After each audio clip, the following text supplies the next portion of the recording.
Yes, guys, Coach Sam here. Hope you all had an amazing Christmas and an even better New Year. It's perfect timing, actually. The brand new phase of semi-private starts tomorrow.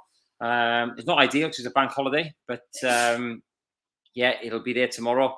The sessions are looking really busy. We've managed to put a sub-coach on each session. So if you're struggling to get booked in tomorrow to one of the slots in the gym, get yourself booked on, and we'll have an extra coach on the session. So we'll likely take a smaller group upstairs, and then we'll have the main group downstairs. So if you want to get booked on this amazing phase and you don't want to miss out on Upper Body 1, week 1 tomorrow, then you can. And obviously, if you do miss tomorrow's session, you get access to the gym anytime with your memberships. You can come in and do it, and all the exercises are on the app for you.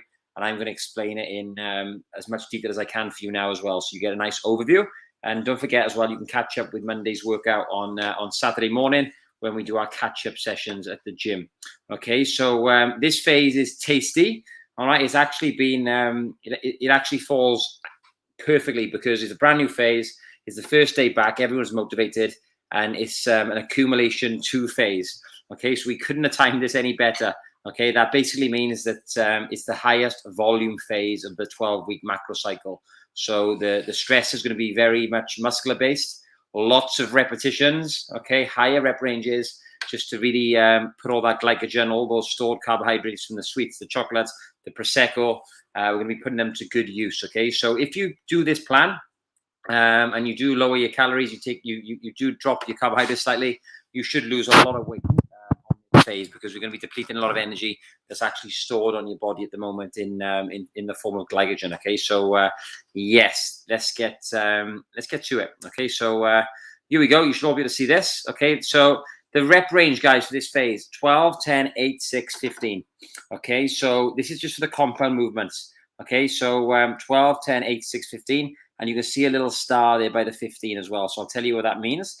That means it's 51 reps, guys. Okay, it's the highest amount of reps we've done for the last sort of 2 or 3 years. In fact, this is the highest amount of reps I'll ever use on a sort of strength-based rep range, where we're still going to be asking you to lift heavy loads. Okay, so it's 51 reps in total, and the average intensity of these rep ranges is 74% of your 1RM. Okay, so set 1, you're going to do 12 reps. Okay, roughly, we don't want to be using a 12 rep max, especially in week 1, because it's going to leave us no room to move and progress. So you do 12 reps, use roughly about a 15 rep max. So 2 to 3 reps left in reserve. After the set of 12, you're going to add a little bit of weight to the bar. All right. If anyone's got any questions as we go through this, please feel free to ask. Okay. We're going to add a bit of weight to the bar. We're going to do 10 reps. Okay. So after your 10 reps, you added a bit more weight to the bar. You do 8 reps. Then you're going to build up to a heavy set of 6. Okay. So it goes 12 reps, add more weight, 10 reps, add more weight, 8 reps, add more weight, 6 reps. Okay, and with each of these rep ranges, 12, 10, 8, 6, you're leaving a couple of reps in reserve. So for the 12 reps, you should be able to do 15 if it was a gun held to your head. On the 10 rep set, which is set 2, you should be able to do 12 reps if it was a gun held to your head. Set 3, you should be able to get 10, whereas we're only going to do 8. And set 4, you should be able to do 8 if you really had to, but we're going to just do 6. Okay, so the focus is on quality, all right, because we're going to be doing movements that, involve a barbell. They are more dangerous than using machines. We need to use all those stabilizing muscles. Okay, so you've got to use a lot more inter and intramuscular coordination. All right, and obviously, it's important that our technique is spot on and we're sticking to the tempos. And the last set, then, guys, is 15. So we do a back off set. So it goes 12, 10, 8, 6, 15. With this 15, I want us to use the weight we used on either set 1 or set 2. Okay, so if you use 60 kilos to 12 and you managed it easily, all right, then you weigh maybe 65 for 10. If the first set 12 was super easy, you might go with the weight you used for the 10. If it was quite challenging and you're not the most, your capacity is not great, guys tend to have not as good capacity as women, you're probably going to use the weight you did for set 1, because it is a 15 rep max if you get it right. Okay, but as we know, most people, especially women, they undershoot their weights. They tend to start off a little bit too light. Okay, but if you've been tracking your weights on the app, we'll be able to advise you on what you should be doing for these exercises. And we'll go from there. And then if you do manage to do the 12, 10, 8, 6, 15 in week 1 and you hit all the reps, okay, add 2 to 3% for each set in week 2. And then if you manage all the reps again, add 2 to 3% for week 3. Now with the 15 reps, okay, like I said, you're going to use ideally the weight you did for set 1 or set 2. But if set 1 is a 15 rep max, so if it's a 15 rep max, you shouldn't be able to do any more than 15 because 15 is the maximum you could do. That's the weight you chose at the start. But we will see if that's the case, and we will allow you to do as many as you can. So use the weight you use from set 1 on this set and aim for 15 plus any more that you can achieve. So we'll see if you've maybe undershot a little bit, okay, or overshot, and then we can adjust your weights for week 2. I would like you on this last set to make sure you get 15. So if you do hit 12 and you're fatigued, take 10 seconds, do a rest pause set, try and get those 15 because we do want to get the 51 reps over the 5 sets to get that volume in, okay, and put the glycogen to good use, okay. And you can see how this periodization model has fitted into the last 12 weeks. We've done the 4 sets of 9 to 11. The last phase is 8 to 8, 6, 6. This phase is 12, 10, 8, 6, 15, the highest volume phase of the macro. And we're going to finish off with 5 sets of 5 in the next phase. And as you know, the goals for this 12-week cycle have been to improve the front squat and the overhead press. Okay, so there you have it. So any questions, guys, if we have any, feel free to post. Okay, let's look at upper body 1. Okay, we got a brand new exercise for upper body 1. It's been good. Lots of members at the moment have hit a bit of a plateau on their overhead press. Okay, they're struggling with improving the overhead press because it is the hardest exercise to improve. So we're going to be going for a standing inertia overhead press tomorrow as the A1. Now, if you're quite new to SOS, the coaches might give you just a normal overhead press. Okay, if you haven't had much exposure to this lift, you're probably going to get a bit more from just practicing the technique over the full range, and they could give you dumbbells as well. But this overhead press is going to allow you to use more weight. All right. We're looking for about a 90-degree angle at the elbow, and you're just pressing off the pins. So you can see that the angle of my elbow, yeah, so here, the angle from my forearm to the top of my arm here, all right? Basically, ideally for you guys tomorrow, we want that to be a little bit less. You want a slightly bigger range of motion for you guys, okay? But you can do this inertia press top range, mid-range, and bottom range, okay? This is top range. Mid-range would be a bit more where the elbows are more perpendicular to the floor, and then bottom range then would be where the elbows are pretty much just down by your side, maybe pressing from nose height. Okay, but we're going to be doing this exercise tomorrow. And the benefit of this exercise is you can go heavier than you would on a normal overhead press. So make sure you go heavier than you normally would. So if you normally do 30 for 12, maybe try 35 for 12. Okay, we want to make sure those triceps are super strong, and we're going to improve the lockouts. This is a brilliant exercise for core, lower back, triceps, and obviously shoulders. Okay, we're going to superset that then with chin-ups on the same rep range. So you do 12 in set 1, 10 in set 2, 8 in set 3, 6 in set 4, and then 15 or as many as you can in set 5. If you're not very good at chin-ups, then what I would suggest you do is just do as many as you can each set. It could be 3, 3, 3, 3, 3. And then next week, guess what? Try and do 4, 4, 4, 4, 4. And just try and progress that way. But you're going to get way, way, way more results doing sets of 3 chin-ups than you will doing sets of 12, 10, 8, 6, 15 on the pull down. Okay, some of you have been on the lat pull downs for too long. It's time to make that step up now and try and work on your chin-ups. That's the A series. So it's quite a lot of work to get through. So the coaches are not going to be spending loads of time tomorrow and this phase warming you up. That's your responsibility. Come in nice and early. Use the mezzanine floor area upstairs. Get yourself in and make sure you're going through your upper body mobility exercises before the session starts. The B series, nice and simple. You got flat dumbbell press for sets of 8 to 10. Okay. All right. On a 3-0-1-0 tempo. And we're going to superset that with bent over barbell rows. If you don't look safe in the bent over barbell row position, maybe you can't keep that posture. We can put you on a chest supported row with dumbbells, a T-bar row, or even just do a bent over row with a band. So it's not as dangerous, okay, on your lower back. So a few options there, which the coaches can guide you through. And the C series, guys, nice and simple. We're going to carry on with the kettlebell French press. We did it in the last phase, but because we did the ladder with the curls, I just felt that the arms were very fatigued going into the triceps from the 1 to 10 bicep ladder. So we're going to try and progress this exercise a little bit more because it is a fantastic exercise, not just for the triceps, but also shoulder health. because it works that long head of the tricep, which can connect into the shoulder girdle. And if that gets a little bit tight, your shoulders can tend to get a little bit grumpy. So with that French press, there's a 1 second pause at the bottom. We want to make sure you're getting that 1 second pause at the bottom to feel and exasperate that stretch, okay? It's a bit like a split squat. When you hold the stretch, the split squat does the world of good for the hip flexors, the deep psoas muscles, the groin area, and even the lateral quad. The French press is a very similar thing for the triceps, which has a positive effect then on your shoulders, okay, and your posture, okay? So there we go.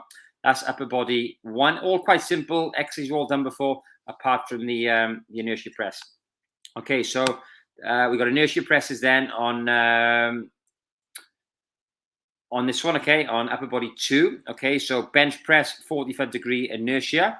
Okay, this is an inertia press as well. So same thing. Down we go to the pins. We pause for 2 seconds. All right, and then we explode up. Okay, the reason we're doing a lot of inertia pressing is because the reps are high, and this allows you to fail safe. Obviously, the pins are there. So, and also when you pause on the pins for 2 seconds, you're going to be working a lot more on that explosive strength. Okay, and after the last phase where we did a bit more slow eccentrics, especially on the front squat with the 2 pauses, we want to develop that more explosive power now. So that's why we're doing inertia presses on both upper body days.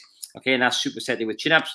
And remember, the set of 15, guys, you do as many as you can, and that's why there's a star in it. B series, you got decline dumbbell press, okay, with Renegade Rows with a press up. So these Renegade Rows are quite hard. All right, it's quite a tough superset because both exercises are going to work the chest. Okay, you do your press up, and then you go into a row with the right arm. You do a press up, you go into a row with the left arm. So a good core exercise Renegade as well. Push-up, bro. Let's just fast forward. Okay, you can make this even harder by using the Watson dumbbells because they'll roll, and that's going to make sure that all your shoulder stabilizers have to do a bit more work in regards to stabilizing the movement. So press up, and then you row. Row. Okay. Press. Now, if you're struggling with those, you can just do the rows, and you can take the press ups out. Okay, we want to get the row as the main exercise on there. Then the C series. This is the toughest part of the program. Okay, we want to really improve that overhead press. Like I said, we're doing inertia presses on upper body 1, so we're not doing any full range shoulder presses. So it's important that we do that somewhere else in the week, not to have a detraining effect on the bottom range of the shoulder press. So basically what's going to happen is there's a really good video in here. I filmed it in full. It's quite a long video, but watch it, and it's going to show you what happens. Is a shoulder press for 12 reps. Okay, so you do the 12 reps on the shoulder press. I'm talking you through it in a lot of depth, so it's worth watching this if you're training on your own. All right, and what we're going to do, you're going to do your 12 shoulder presses, as you can see here. All right, nice and controlled tempo, 3, 0, 1, 0. After you've done your 12, you should be close to failure. Take 15 seconds, go back in, do as many as you can, and then after you've done as many as you can, take another 10-second rest. That's where you stand up, and you're going to go into push press. So you're using your legs. Okay, you use the same weight for each one. So the shoulder press, 15-second rest. The shoulder press, the 15-second rest. The push press, utilizing the legs. Same weight. It's not a drop set in regards to weight. It's a mechanical drop set. So you're mechanically making it easier by using a different body position. And we're going to take 60-second rest after that. All right, and then go into face pause. So 10 to 12, RP stands for rest pause, and MDS, mechanical drop set. Okay, and a bit of face pause in there just to keep you structurally balanced and keep that shoulder health in tip-top condition. Lower body 1. Okay, so there's no pauses now, but we're going to carry on with front squats. The aim of the game is to improve our front squats in this phase. All right, but we're going to be using the contrast method. In the last phase of front squats, we had the 2-second pauses. All right, so now we're going to just be going into 6 front squats, really focusing on standing up as fast as we can. All right, on a 4-0x0 tempo, no rest, and then we're straight into 10 assisted banded jumps. So we're really going to try and get those fast twitch muscle fibers firing as explosively as we can. All right, the last phase had a lot of eccentrics, slower reps to create a bit more tension. We want to make sure now we sort of transmutate that muscle mass that hopefully we built over the last phase in those quads from this really tough exercise. All right, the front squats or the pauses are murder. All right, and we're going to try and transmutate that now and do a bit more power and strength. Okay, and then we got box squats as your B series. Okay, so we're going to do 4 sets, 15, 12, 10, 15. And again, the last set will be as many as we can. Okay, actually, I'll be nice. We'll do 12, 10, 8, 15. Okay, so you can try and use that weight again. So similar method, because we don't want to be doing the 12, 10, 8, 6, 15 on the front squat. 6 is the most we ever do. Then the C series, you've got donkey calf raises into squat calf raises. So a superset for calves. So you could be walking on your tiptoes. The next few days after this is going to be sore. And then we got a crunch exercise with the stability ball, a V-sit crunch, just to work the abs and really, really try and improve the body's ability to brace. Okay, so that's that. The jump squats or the banded assisted jumps went down well last time. Everyone seemed to really, really enjoy them. And then lower body 2, we got hex bar deadlifts this time. Now, a lot of you have been saying, "Oh, we're doing hex bar deadlifts again." You've got to remember, guys, some of you are choosing to do hex bar deadlifts instead of normal deadlifts. So if you're choosing to do trap bar instead of normal bar, then you're going to do trap bar deadlifts a lot more. Okay, we haven't actually prescribed trap bar deadlifts for a few phases now. It's been normal deadlifts on the program. Some of you just prefer to do trap bar deadlifts, which is absolutely fine. That's cool. All right, but these haven't been in the program for a little while. So yeah, that's where they are. Okay, we got trap bar deadlifts. Okay, and again, that's set of 15. You're going to do as many as you can. Great exercise for fat loss. Perfect for accumulation phases as well, because there's a lot of reps and you could never do these reps on a normal deadlift. Okay, the B series then, we got dumbbell, Bulgarian, split squats. Again, 15, 12, 10. We're only going to do 3 sets of this one. Most of the exercise in this program are 4 sets in the B series, but because this is a unilateral exercise, it'll probably just take a little bit too long, but 3 sets is cool. And then the C series, bit of conditioning after Christmas, landmine hack squats for 60 seconds. All right, 15 reps is the target. All right, take 15-second rest into the assault bike or rower for 60 seconds. Again, 15 calories is the target. 15-second rest. Then we got banded knee and hip extensions. Okay, again, 60 seconds. All right, and then 15 reps to the target. I'm going to do that 3 times through with no rest. So a bit of conditioning on lower body 2. Okay, just because it has been Christmas and everyone's going to be enjoy working hard. And then our conditioning, the last phase of conditioning went down really, really well. So we've got a 40-minute EMOM again. All right, people enjoyed this last time. We just changed the exercise. We've got a salt bike, rowing machine. We got assisted banded jumps. We're going to be doing those jumps we did on the front squat day twice a week. So you should really start feeling yourself getting more powerful and really improving your ground reaction time. The only issue with this workout is you're going to be doing it under a bit more fatigue conditions. Okay, which is great.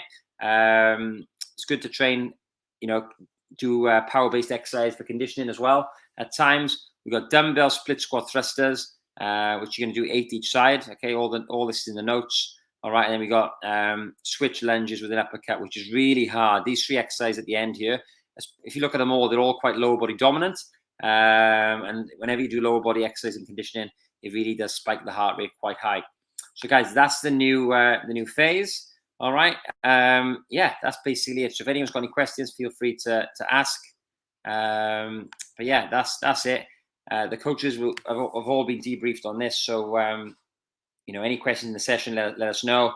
All the coaches will know the relevant progressions and regressions.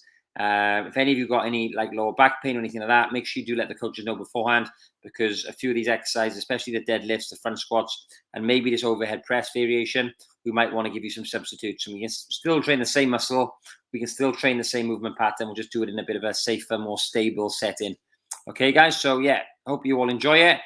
This is a high volume phase. So all I would say is just be careful this week. If you do try and go out the gates too quick and drastically lower calories, say, you want to go for a massive calorie deficit, your performance in the gym is really going to suffer. Okay, so speak to your lifestyle coach. My advice would be set a small deficit and let train really, really hard. Make sure you've got enough energy to train. You should be getting stronger, laying down that progressive overload. All right, don't go too drastic with the calories, because your workout will suffer, especially with the amount of reps in this phase. Make sure you are having breakfast if you're coming into the gym and training early, because by the B series, after 2 sets, your arms are going to be gone. And there's loads of research now on how performance suffers when you're depleted of glycogen. Okay, that's why athletes carb up. Okay, but it doesn't mean you need to eat 200 grams of oats before you come in. Maybe a piece of fruit, a bit of peanut butter, something just to give you a bit of energy quickly will be good before training. So speak to your lifestyle coaches. or myself if you're struggling with that, and we can get a little plan in place for you. All right, guys, bit of an in-depth one tonight, but I wanted to make sure you're all good. And yeah, let's smash it. And I'll speak to you all soon. Any questions, post them on here, and I'll make sure to get back and check them out in the next 24 hours. Have a great evening, guys.